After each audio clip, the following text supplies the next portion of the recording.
حسن یوب عباس عراقچی کا ایک ماضی کا بیان چند دن پہلے کا بیان انہوں نے کہا جی ہم مذاکرات نہیں کریں گے، وہ آپ کو سناتے ہیں. No, we never asked for a ceasefire, and we have never asked even for negotiation.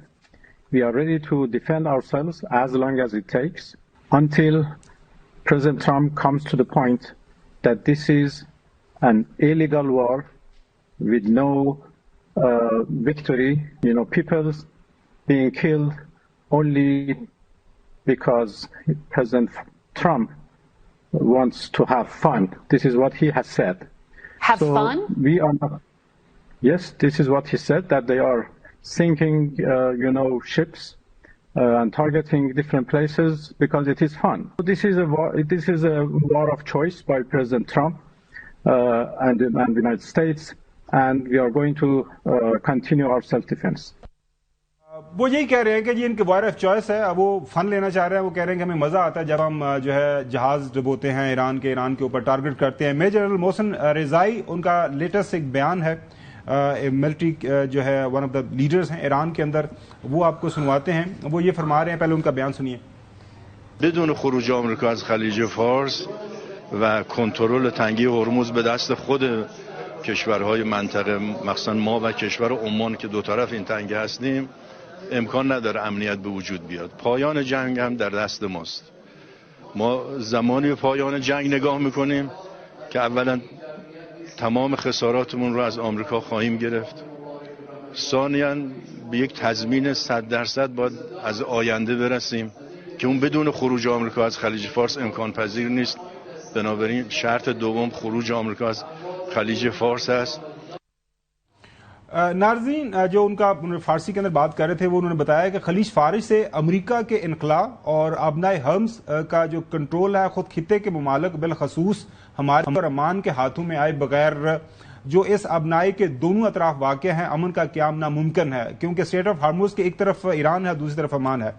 اس کے بعد وہ یہ فرماتے ہیں کہ جنگ کا خاتمہ بھی ہمارے ہاتھ میں ہے، اور ہم جنگ کے خاتمے کو اس وقت دیکھتے ہیں جب پہلے ہم امریکہ سے اپنے تمام نقصانات کا ازالہ کریں گے، اور دوسرا یہ کہ ہمیں مستقبل میں کے بارے میں 100% یہ ضمانت حاصل کرنی ہے کہ خلیج فارس پرشین گلف کے اندر یعنی امریکہ کے نکلے بغیر یہ وہاں پہ امن ممکن نہیں ہے. اس لیے دوسری شرائط خلیج فارس سے امریکہ کا انخلا. حسن یوب صاحب جی، ایک طرف امریکن امپائر کی اس وقت جو ہے عزت ایٹ سٹیک ہے پوری دنیا کی، آپ کو پتا ہے ان کے پاس، کہتے ہیں ہمارے سے زیادہ کسی کے پاس بڑے جہاز نہیں ہیں، ہائی ٹیک نہیں ہے. اور دوسری طرف ظاہر ہے خلیج فارس 5000 پرانی سیولائزیشن ہے ایران کی. وہ کہتے ہیں کہ بھیا لڑائی تو ہم لڑیں گے. How do you see loser اس میں دکھائی دے رہا ہے. کیوں لوزر؟ کیونکہ جنگ ختم جو ہے وہ اگر وہ ہو بھی جائے تب بھی لوزر امریکہ ہے، کیونکہ ایران نے جتنا اس کے سامنے سسٹین کیا ہے، اور دیکھیں امریکہ اکیلا نہیں ہے، ساتھ اسرائیل بھی ہے. گزشتہ رات بھی تہران کے اندر بمبارڈمنٹ انہوں نے کی ہے، یعنی مختلف مقامات کے اوپر دھوئیں نظر آ رہے تھے، لوگ اس طرح کے، لیکن لوگوں میں خوف زدہ نہیں کر سکا. ایرانین کے اوپر خوف طاری نہیں ہوا امریکہ کا جس طرح کا عراقیوں کے اوپر طاری ہو گیا تھا. جس طرح کے دیگر ممالک کے اندر جہاں پر امریکہ جاتا ہے ان کے اوپر خوف ہوتا ہے. یہ خوف نام کی چیز ان کے پاس ایگزسٹ نہیں کرتی. اس کی وجہ پتہ ہے کہ سوری میں آپ کی بات کو، اس کی وجہ یہ بنی ہے کہ جب عراق کے اندر گئے تھے سیکورٹی کونسل سے ساری نیٹو فورسز کو، سارے ویسٹرن ورلڈ کو، ایون آسٹریلیا تک کو ساتھ میں انوالو کیا تھا. ابھی کوئی یورپین یونین کا ملک ساتھ نہیں جا رہا جی.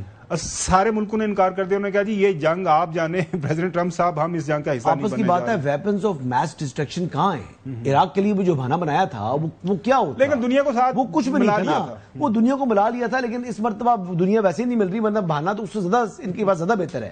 اگر بہانہ دیکھا جائے جو اس وقت حملہ کیا گیا ایران پر، وہ تو انرچمنٹ ہے. یورپین ممالک کہتے ہیں افواج ہماری ایئر اسپیس استعمال نہیں کر سکتی. اس حد تک انہوں نے ڈسٹنس کر لیا اس چیز سے. اور سیکنڈ دیکھیں، اسرائیل سے متعلق جو ہے نا یورپ کے اندر بڑا شدید جو ہے وہ غصہ موجود ہے، کیونکہ ان کی اپنی عوام اٹھ کھڑی ہوگی. یورپ کے اندر جو غزہ سے متعلق جو بھی ریسنٹلی احتجاج ہوئے ہیں، ملینز مارچ ہوئے ہیں، وہ چیز تمام جو نفرت ہے وہ اسرائیل سے متعلق ہے. اور یہ اس جنگ میں ایران تو اپنے پاؤں پر کھڑا رہا، لیکن جو نفرت بڑھی ہے اسرائیل اور امریکہ سے متعلق وہ یورپ میں پہلے سے ملٹی پلائی 2 ٹائمز کر دی انہوں نے. تو یہ سچویشن سر اس قسم کی بن رہی ہے یہاں پر.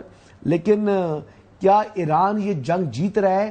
ہاں، ایران نہ گرتے ہوئے گر نہیں رہا ان سے، یہی اس کی جیت ہے. یہ سمجھیں کہ کوئی امریکہ کو نقصان پہنچ رہا ہے تو امریکہ کو نقصان کوئی نہیں ہے. اسرائیل کی حد تک تھوڑا بہت ہے لیکن اتنا نقصان نہیں جتنا ہو چکا ہے ایران کا.